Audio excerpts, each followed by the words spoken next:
حضور فرماتے ہیں، رب فرماتا ہے سورۃ فاتحہ آدھی میری ہے آدھی میرے بندے کی ہے۔ جب اس نے کہا الحمدللہ رب العالمین الرحمن الرحیم مالک یوم الدین ایاک نعبد و ایاک نستعین،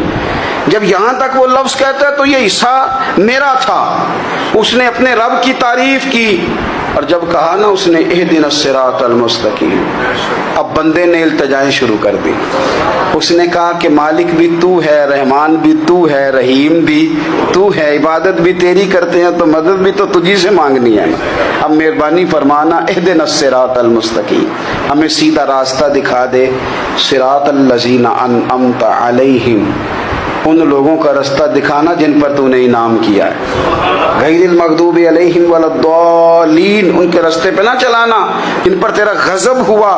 جو گمراہ ہو گئے ان کے رستے۔ تو نماز میں جب ترجمے پر آپ کا غور ہوتا ہے تو آپ کا تو دل خود بخود